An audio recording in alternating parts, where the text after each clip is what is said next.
China's capital hunkered down on Saturday as rare typhoon-like gales swept northern regions.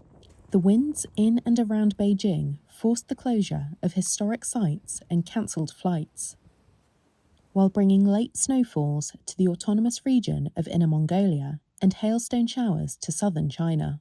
Windows shook and trees crashed onto footpaths and cars, rocked by gusts of wind driven by a cold vortex from neighbouring Mongolia that sent temperatures plunging. The winds started on Friday and are set to continue over the weekend, packing gusts of up to 90 miles per hour. Beijing issued its second highest gale warning, telling 22 million residents to avoid non-essential travel as winds could potentially break April records dating from 1951. Sandstorms raged over a stretch from Inner Mongolia to the Yangtze River region and crippled road travel in 8 provinces, state broadcaster CCTV said. Sandstorms were expected to work their way south to impact Shanghai from Saturday afternoon through to Sunday.